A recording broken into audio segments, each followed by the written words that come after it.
So, how long have the talks between Anthem and AXS TV been going on? I think as people can probably understand, this isn't the type of thing that comes together overnight. It's been a very long process. It goes back many, many months. It's been in the works, and it's been one of the hardest things to do. Is for an extended period of time, just keep telling people like don't worry, we have a plan, but not being able to say what that plan was. So it was a pretty exciting day when we finally got to get that announcement out about AXS TV. Why do you feel that Pursuit didn't work out? I mean, ultimately, Pursuit was a stopgap for where we knew we were going. We were still on Pop TV when we knew that AXS was going to be our new home. But there's a couple things. Without us committing to Pop couldn't commit to us, which would have led to us, like, if we would have stayed on Pop, we'd have been bounced all over the time slot, late night, and everything else. It's the things that had already started. And I got to say, Brad Schwartz, amazing supporter of Impact Wrestling at Pop TV. He was as supportive as any network executive I've ever seen, and he's still been supportive since. But it was a time when it was time for us to move on. And going to Pursuit did a couple things. One, instead of us, we were spending so much time looking at short-term extensions with Pop and everything else and what we're going to do, it almost just became, let's just house it here for now. It's one of our own properties in Pursuit. We know it's short-term. And the other thing it allowed us to do, which is the twofold part of it, was it allowed us to do the Twitch deal, which is something that was very important to us, was going out and continuing to build our digital platform. And with a conventional broadcaster, a little bit leery of saying, hey, we're going to simulcast our show that you're paying money for, online. Are you okay with that? So Pursuit, obviously, since we own it, we were okay with it. And we've now shown that it's something that can continue. Even as we move over here to AXS, it doesn't hurt the broadcast component, because the person who's consuming it by watching it digitally on Twitch is a different viewer than the person who's going to watch it on broadcast television. So that was one of my next questions, was how important is the relationship between Impact and Twitch?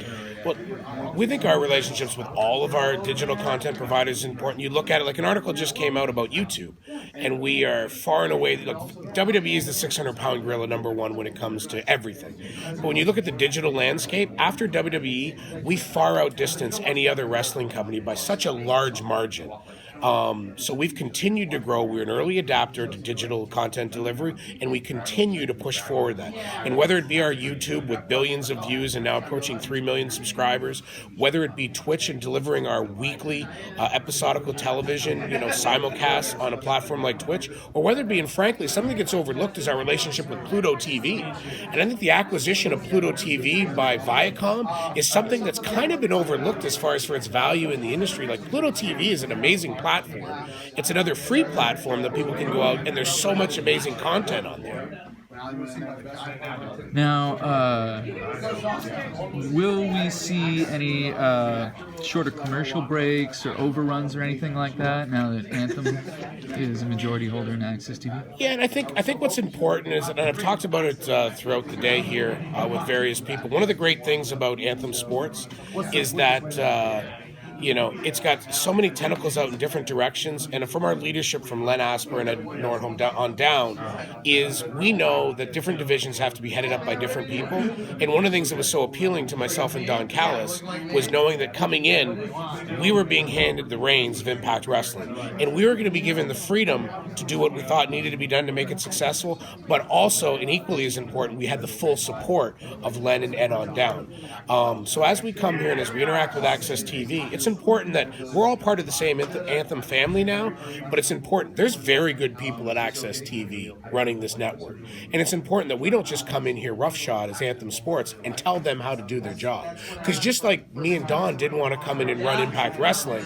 and have a television executive at Anthem tell us what we needed to do, we're not going to show up here and go to AXS and say, this is what we're doing to the AXS team, because they're very good at their job. And we've already established an amazing collaborative approach. approach. Will we look at overruns? Quite possibly. We did them even as recently as on Pop. And will we look at different things as far as for commercial breaks? Absolutely. Maybe we'll do 30 minutes commercial free. Maybe we'll do different things. We can mix around and play for that. And as long as it's something that works for AXS TV as the broadcaster, then it's something that we're going to explore. So, what do you feel Impact's biggest strengths are heading into its new Tuesday time slot?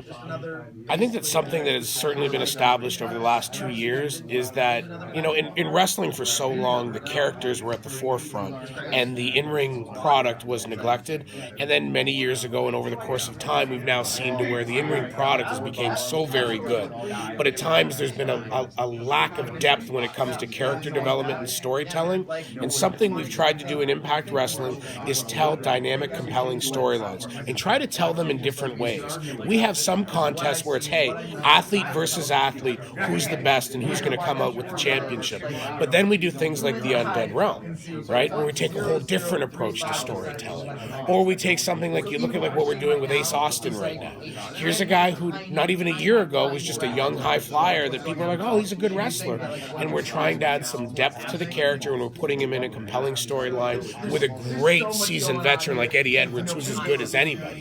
And Eddie's another guy. Eddie, for years, considered one of the very best professional wrestlers in the world. But the knock on him would be, well, where's the depth? Now, ever since the Bat Shot heard around the world, we've now taken a different approach with Eddie Edwards and added some depth to him. Now he gets to go in different areas where he never could have gone as the clean-cut, all-American babyface Eddie Edwards. What do you think the biggest benefits are of having ownership in the television platform that your product is airing on? I think one of the biggest things as far as for AXS TV and Impact Wrestling both being Anthem Sports properties is the fact that there's been a lot of instability with Impact Wrestling over in the pre-Anthem era. And since Anthems came in, I've had no questions about the stability of it. But the problem was, if you've been a fan of Impact Wrestling and you've been through all the ups and downs, it's hard to believe it. So I think now with this acquisition, people know Impact Wrestling's here and it's not going anywhere. And while people on the inside, we were comfortable with that before, now I think a fan knows that they can get engaged and invested in the product, knowing that it's here today, tomorrow, and for a long time into the future. This is the greatest thing I've ever seen in my life.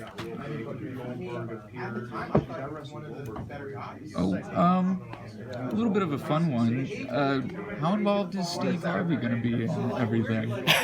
That's one of the questions that comes up all the time, and I'm kind of excited to see. I mean, it's certainly something that having a guy like Steve Harvey at the table, he joined the Anthem board, which is great for us because he's such a well-respected guy with such a great track record for success.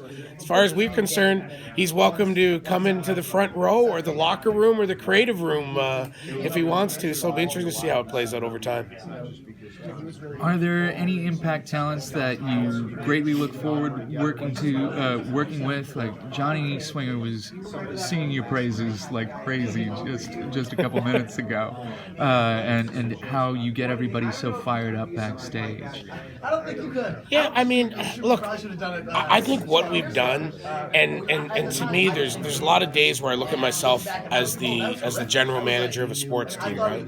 Because we have such a great creative force of people that are part of the creative process of this company, and I enjoy that process. But one of the things I like doing is going out there and looking and saying, okay, let's find the raw tools, the raw athletes that we can make to be key components of our show. And whether it's an Ace Austin, like I talked about, or whether it's Kyra Hogan, who I came across Kyra Hogan because other athletes were sending in their reels, and there was a trend to it. People were sending their matches with Kyra Hogan. So when somebody who's looking at showcasing themselves in the best possible light goes, you know what, my best match was with Kyra. And then another woman sits there and goes, you know what, my best match was with Kyra. And then another one goes, well, my best. And they start going, okay, wait a second. If these people, who I know when these people send in reels, because I've done it, they're overanalyzing this on where they look the best. And if they think that they look the best against Kyra, you start going, oh, that's interesting.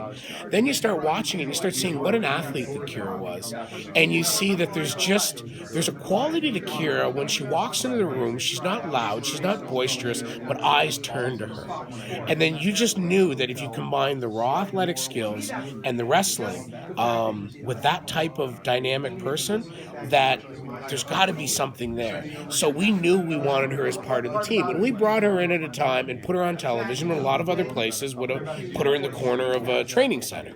And we didn't do that. We wanted her out there as part of our team week in and week out. We knew there would be some growing pains, but we also knew there was going to be a constant progression. Because in order to progress, the best way to do it is go out there and do it on the biggest platform possible. And then when you're done is to come back and have someone provide instant, critical analysis and feedback on what you're doing. And if you look at Kyra Hogan now, in the last 6 months, whatever it's been, she's just totally came out of her shell. She's found herself, both as a performer and as an individual. Her wrestling is top-notch. Her character is getting really well-rounded. And there's just, now she's starting to just like hit the ground running full speed, and we're excited to have her for a long time to come as part of our product. One last one from me.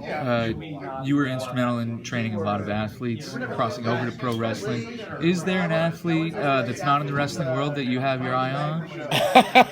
Well, there's a lot of athletes that I'd love to see crossover. I think the biggest thing is, no matter how good an athlete is, there's something that something like professional wrestling requires, any real athletic endeavor requires, and that's a passion. And when that's there, like Moose is the perfect example, because I started working with Moose because Frank Trigg called me. I hadn't been around. I just kind of was lingering mainly outside of the business. Had my little dojo where I worked with people a couple nights a week, and Trigg called me and said, "Hey, I got this guy, played in the NFL. He's an offensive tackle. He wants to do wrestling. Can I send him up to you?" And I was kind of I was in the car and I was kind of "Ah, damn it, I don't want to do this," because I'm expecting this guy. He played 7 years in the league. He's an O-lineman. I'm expecting this big corn husker to come rolling in with a crappy attitude, and he walks through the door and he's like this big, massive, individual, but in tremendous shape. Usually when NFL athletes are retired, a lot of times I'm concerned they let themselves go. This guy looks great, and he's just such a good guy, and there was such a passion about pro wrestling. This is a guy who played professional football because it was his living, but the whole time he was doing it, he wanted to be a wrestler. So if you get the athletic skill and then you take a passion like that, that's where it's fun. Working with a guy like Moose is fun because he has all the athletic tools, but then on top of it, this is what he's dreamed about since he was a little boy. So getting to be part of that process with guys like him, and then D'Angelo Williams was another one. So many. I've worked with a lot of celebrities on getting them ready for one-offs. D'Angelo walked into the Can-Am dojo with the attitude of, man, this is gonna be harder than any training camp I've ever been in. And we only had a handful of days. We had, I think it was 4 days to get D'Angelo ready for that pay-per-view match a couple years ago. And there's very few athletes in the world that could get ready in that time. And because physically they just couldn't do it. He was a natural. But then the other thing was he showed up and we did 3 a days. And he did everything just like someone else. I actually had to stop him and say, no, you can't do any more of that. We need to focus on something else because he grasped so fast. So we're always open to looking at athletes out there to get them involved, because any type of crossover from sport to sport is great for us. And hey, if they're out there and they're watching this and they want to get into pro wrestling, they know where to find us.